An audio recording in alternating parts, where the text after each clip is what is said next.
for the fact that all the fantastic castles in the air that were built by the Brexiteers were possible. Let's have a listen to Theresa May.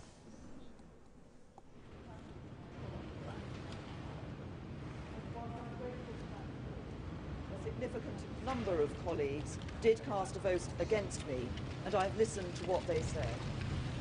Following this ballot, we now need to get on with the job of delivering Brexit for the British people and building a better future for this country.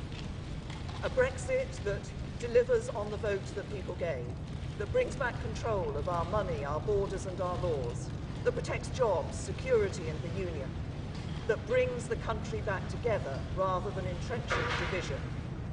That must start here in Westminster, with politicians on all sides coming together and acting in the national interest. For my part, I've heard what the House of Commons said about the Northern Ireland backstop, and when I go to the European Council tomorrow, I will be seeking legal and political assurances that will assuage the concerns that members of Parliament have on that issue. But while delivering Brexit is important, we also need to focus on the other issues that people feel are vital to them, that matter to them today, the issues that we came into politics to deal with.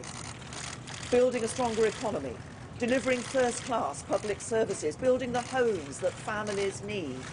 We owe it to the people who put us here to put their priorities first. So here is our renewed... We'll have more on that here on NewsHour. Distribution of the BBC NewsHour in the U.S. supported by CollegeVine, where consultants work with high school families using data to decide where to apply to college, strengthen their college essays, and navigate all aspects of the college admissions process. Learn more at collegevine.com. And Kronos, offering cloud-based human capital management solutions to help organizations of all sizes attract, retain, and engage employees from hire to retire. Kronos, workforce innovation that works. 29 minutes now after 3 o'clock. We'll get back into the BBC in just a few minutes, but just an update on how we're doing here on our Food Backpack campaign. Remember, every contribution generates 3 backpacks full of food for hungry children in need throughout our entire region. We're working with the food banks of Northwest Louisiana, Central Louisiana, and East Texas. So we're covering a huge range here, and it is amazing. But this is an area where 1 in 5 people live in poverty, and 1/3 of those are children, and they don't know where their next meal is coming from. So that's one of the reasons why the whole Food Backpack program got started. Now, Julie Jameson and Gail Beal back in the studio with me here, and I know there's been a little bit of action going on here. So there has been. I'm so happy. This is great. We've both got a nice big stack here, but the stacks could be thicker, and I specifically don't see one in here from my husband yet, so I'm just throwing that out there. I'm going to shame you on air. But who I do have one from is one from Andrew Garrett of Shreveport. Thank you so very much. It is incredibly kind of you. We also have one from Sue Stanley, who still Mrs. Garrison Keillor's Writer's Almanac, and I understand. I used to like that poem every morning. It was very lovely. There is, I'll give you some inside information. Ooh. There is, coming from American Public Media, the same source, there's going to be some new program, a poetry insert that we're going to be able to start airing. I think it happens sometime after the first of the year. Oh, I'm really excited. I always really enjoyed it because, you never knew whether it was going to be really, really sublime or really, truly awful. and so, it was either really uplifting or it was sort of so bad that it was amusing. So I loved it. But Sue really appreciated it as well, and I hope that she is excited by hearing that there is something coming that's going to help fill that little niche. Yeah, I can't wait to learn more about it. I know, and I've got some from my my lovely on-air mate here, Gail Beal. She, as we indicated, I've got 3 of her 4. She made these in memory of people that have passed on. So she made one in memory of Louise Kimes, my mother, which was her mother. Nice. And of course her dearly beloved departed Greg Beale, her lovely husband, and her good friend Cliff Bland. So I'm so happy, and I know that they would all be honored by your contribution on their behalf. And I have Julia Hawley, who is from Arkansas, made a substantial pledge, and we really appreciate that. And then I have my seatmate over here. I have a handful of hers, although one is not from her husband. This is her way of solving Christmas gift problems. One of her contributions is in honor of Aaron Rambo. Yeah. Aaron Rambo. Another of Roy Hillen. Those are cousins, uncles. First one's a cousin, second one's an uncle. And then finally, she too is honoring a parent in memory of her father, John Jameson, who died about this time last year. So between the two of us, we have made those contributions, but we've been able, by splitting them up, which is probably not quite kosher. We'll let you get away with it. Thank you. Thank you. But anyway, we've else for been that able to land that many more Backpacks. I know. I mean, think about how, the impact that, Sure. That's... Well, the 7 contributions families, can be any amount. You know, Our sponsors, our partners on this haven't said, well, they have to be above a certain amount. You know, it's not that. You make whatever contribution you feel you want to make to Red River Radio. Hopefully it'll be a nice contribution if you can do it. But any contribution will count, and every single contribution of any amount will indeed leverage those 3 backpacks. You know what else would be a good one? Teacher gifts. You know, teachers, there's nobody out there who really cares about children so much as teachers. And let's say you have a couple of 3, 5, half a dozen teachers, and you normally were going to spend about $10 to $20 on a teacher present. Call in and make one in memory, in honor of each of those teachers, and I guarantee you they would be thrilled. Absolutely. Yeah, my mother, I think I had her hope chest when she passed away. She had 42 handkerchiefs, all of which were gifts from children. So, nice.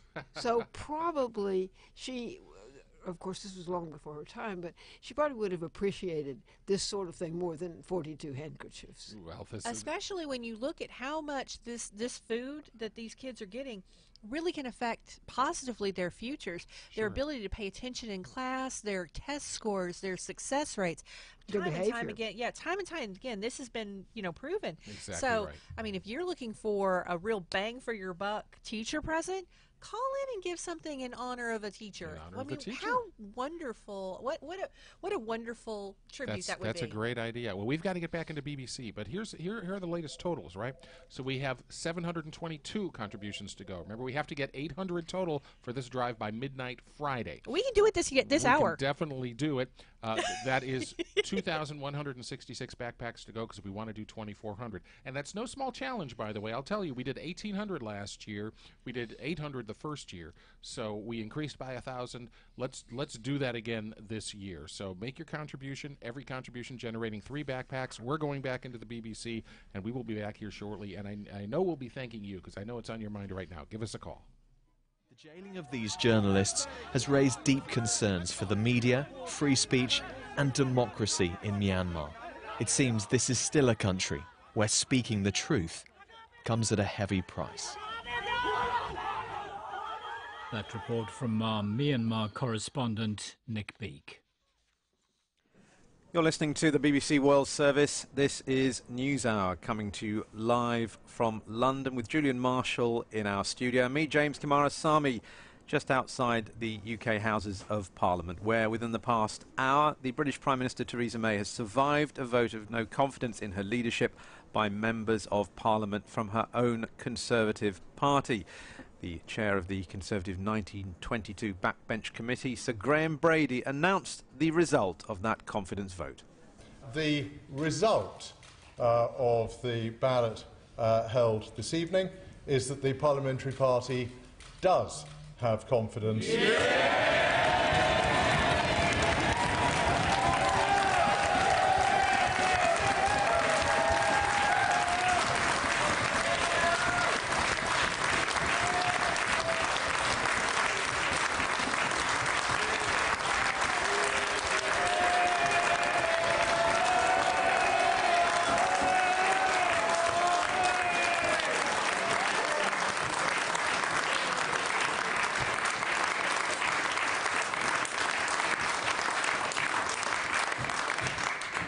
does have confidence in Theresa May as leader of the Conservative Party.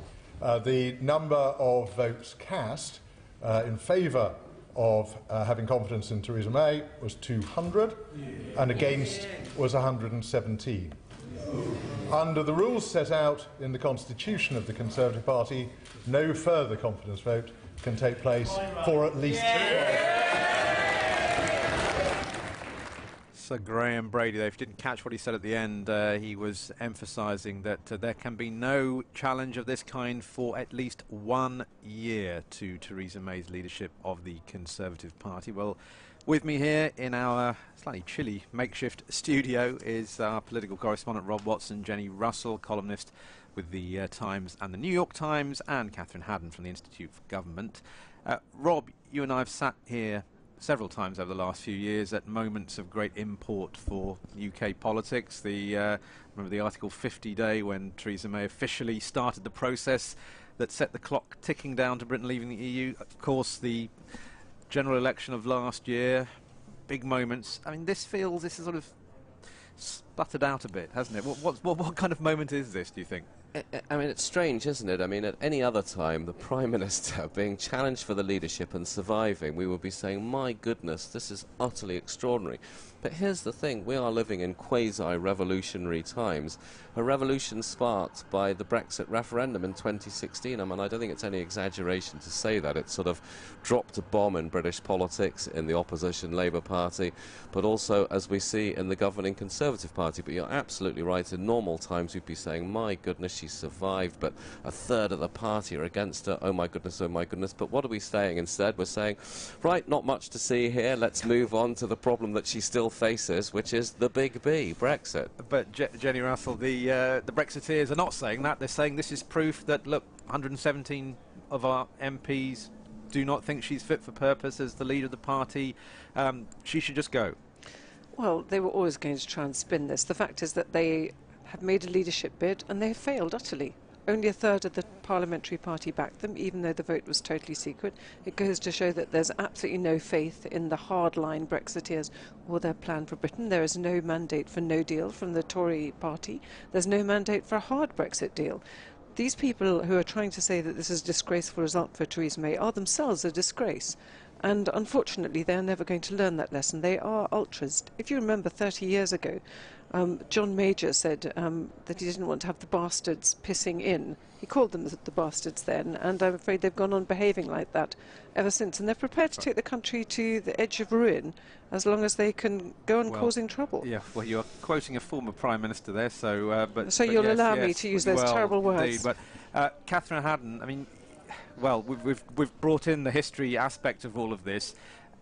It's been going on, divisions over Europe here in the UK for as long as I can remember, and it's not going to go away, is it? Not in the Tory party, not in the Labour Party either in the near future. No, and in a way, I mean, we knew that she had this problem. We knew that she had a large part of her party who apparently, unlikely to vote for her deal. They've been saying that increasingly over the last few weeks. So it's not a huge surprise that there is a group that are out there who want to her to go in a different, or her to go, let alone her to go in a different direction. And I don't think that's going to change anything much. I mean, we're talking a lot today about what would the result mean depending on what the numbers were going to be, but I don't think anyone was expecting such a resounding victory for her that it blew all of these questions out of the water. We were always going to end up with some degree of division continuing in the Conservative Party, continuing over all of this, and that's what we see. In a way, what has changed? Well, indeed. Well, let's have a listen, though, to Theresa May. She just a short while ago stepped out in front of 10 Downing Street and gave her reaction to the result. Whilst I'm grateful for that support, a significant number of colleagues did cast a vote against me, and I've listened to what they said. Following this ballot, we now need to get on with the job of delivering Brexit for the British people and building a better future for this country. A Brexit that delivers on the votes that people gave, that brings back control of our money, our borders and our laws, that protects jobs, security and the union, that brings the country back together rather than entrenching division. That must start here in Westminster, with politicians on all sides coming together and acting in the national interest. For my part, I've heard what the House of Commons said about the Northern Ireland backstop, and when I go to the European Council tomorrow, I will be seeking legal and political assurances that will assuage the concerns that members of Parliament have on that issue. But while delivering Brexit is important, we also need to focus on the other issues that people feel are vital to them, that matter to them today, the issues that we came into politics to deal with. Building a stronger economy, delivering first-class public services, building the homes that families need. We owe it to the people who put us here to put their priorities first. So here is our renewed mission. Delivering the Brexit that people voted for, bringing the country back together, and building a country that truly works for everyone. Theresa May, the Prime Minister, there speaking after the announcement that she had survived that confidence vote from MPs from her own Conservative Party. Well, let's get some reaction from the opposition Labour Party. We're joined now by Richard Bergen, who represents the Labour Party on justice issues. So, Theresa May has survived this vote of no confidence within her party. What about in Parliament? Will the Labour Party now be calling a vote of no confidence in her? Well, first of all, I think we need to put her so-called victory today into perspective. Nearly 40% of those who know Theresa May the best, her own Conservative MPs, today voted, nearly 40% of them, to say that they have no confidence in her to be Prime Minister. She's not a credible negotiator with the EU to get a better deal for Britain, and she's even weaker now than she was this morning. In terms of a no confidence... Stronger. I mean, she's seen off, hasn't she? Those on the party who opposed her. She won. I mean, you say a narrow victory. It's a victory, and it wasn't 1 or 2 votes. It was 83 votes. It's her own MPs. Nearly 40% of them don't want her to carry on as Prime Minister. Nearly 40% of them have no confidence in her to negotiate a better deal with the European Union. She needs to. I mean, just again for listeners, I mean, your leader Jeremy Corbyn had similar problems with your parliamentary party, didn't he? I mean, it's nothing. The difference is that was at the beginning of his political leadership, and he's moved on to electoral advances and a great general election result since then.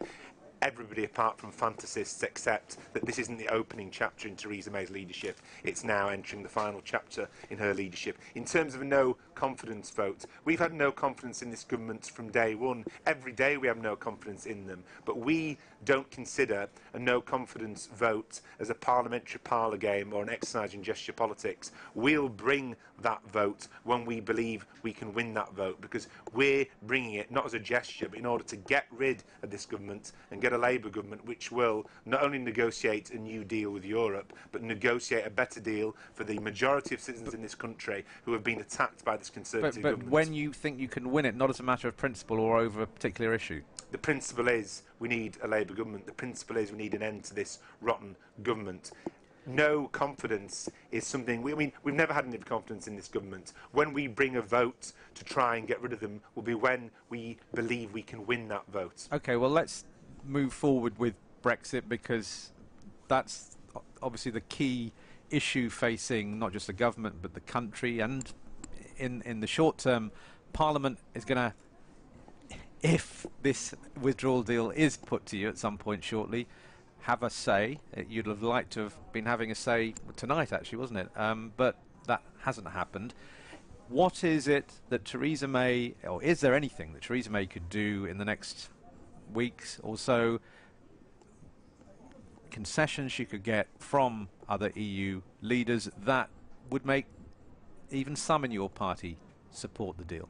Well, first of all, not to get the concessions, before I go on to the concessions I think she should try and obtain, she needs to be a strong and credible negotiator. She's not a strong and credible negotiator, and that's even less the case now than it was this morning. But in terms of what she should come back with, if she proposed to Parliament what Labour is proposing as what would be our deal, which is a permanent customs union, a strong single market relationship, and no reduction in workers' rights, environmental rights or consumer protections, then we would support that deal. It would command the support of the majority of MPs in the House of Commons, would bring people in the country who both voted leave and voted remain together. But I'll be honest, I don't believe, one, she wants to do that, because she's never proposed a permanent customs union as an idea, but secondly, I don't believe she'd be even capable of negotiating it, because she has no negotiating strength and no negotiating credibility. Do you expect her to reach out to your party now? Well, she can reach out by putting our proposals to the European Union. She hasn't done that. Well, she's not going to do that, is she? Well, she should do if she wants to bring the country together and enable the country to get over its understandable divisions on this whole Brexit issue. Richard Bergen, Labour MP, thank you very much indeed. At this point, I must apologise for some of the language that was used earlier, quoting former Prime Minister Jenny Russell. Used some words, but they were indeed quotes from a former Prime Minister, but we must apologise for them. Rob Watson, listening to the Labour position? Yes, I would have liked to have asked him, what did he think was more likely, that the opposition Labour Party getting its way in a general election, or backing perhaps a second referendum, calls for a second referendum, because I think that it may be the more likely dilemma that the opposition Labour Party is faced with. But actually, as you could tell, you're aware that the Labour Party's sort of wish list on Brexit is pretty much like the Conservative Party's, to say we want all the things that we liked about the European Union, our membership, and none of the things that we don't like. Right, that's where we are tonight. Rob, thanks very much. I'm going to head back to the studio now, and Julian Marshall. Julian. James, many thanks. And let's take a brief break from Brexit and the confidence vote in the British Prime Minister Theresa May and go to the United States, where President Trump's former personal lawyer, Michael Cohen, has been sentenced to 3 years in prison. He'd pleaded guilty to charges including lying to Congress and violating U.S. election laws. This was a man who once said he would take a bullet for the president, but who has since cooperated with Special Counsel Mueller's investigation into links between Mr. Trump's campaign and Russia, and who said in court today... Well, and there he goes. BBC actually went too long in the break. Well, we're ready here at Red River Radio, and we'll get back into the BBC. Call now, 800-552-8502. Make a contribution to Red River Radio, and when you do that, our partners will in turn provide 3 food backpacks to hungry children throughout our region, working with the food banks of Northwest Louisiana, Central Louisiana, and the East Texas food banks. So we're working with those 3 food banks. We have our partners. They are challenging you and challenging us. If we get 800 contributions between now and midnight on Friday, they will provide 2,400 food backpacks for hungry children. How about that? We've got great partners. We're excited, and we've got lots of great people that are calling in. We need you, though, if we haven't heard from you. So call now, 800-552-8502. Julie and Gail back in the studio with me here, and I know you have more. Every time I come in, you got more papers. I'm so excited. First, I have one correction. Julia Hawley from the last break, she's actually from Texas, so I wanted to give that little correction. Right. And thank you so very much, Julia, once again. Just take that extra opportunity to say thank you. And my emotional strong-arming has worked, because I see that we've got some donations from my husband. Hey, sweetie. And it looks like he is doing one. Actually, he... Not sure what he did here, but he gave 2, and he gave 1 just saying for the backpacks, and I'm going to say, I'm not sure why he did this other one, but he just did, and I'm going to say that he did 1 in honor of each of our kids, because he's just such a fantastic and wonderful dad. And you can do that. Yes, and then we have one from James Morrell. Thank you, Yogi. I appreciate it. He, I strong-armed him this morning and told him I was going to be on the air, and said that not only was I going to force him to listen to me on the radio, but that he absolutely had to do this because it is such an absolutely wonderful cause. And thank you so much, boys. I appreciate it. Big hugs to both of you. And I've got 2 long time Red River Radio supporters. One, of course, is Marty Vaughn, and they're just off of a great weekend at the Jonesville store. If you didn't go out and fight your way through over the weekend, go visit the T.C. Lindsay General Store in Jonesville. But Marty, thank you so much. Normally, when I'm on the air, she calls, and I really, really appreciate it. Thank you for your contribution and for those backpacks for those kids in Texas. The other, of course, is Gary Border, also still from Texas. Sure. Texas is coming through our for you Friday, guys. Our Friday, he's our Friday commentator. But there, people like Julie or me or Gary or Marty, we come in all the time. But I think, what is it? You go through 7 years of listening or 7 times of hearing pledge drives before you finally, I'm going to do it. Here's the number, 1-800-552-8502. Get on that first-time bandwagon, because once you do, you never back away.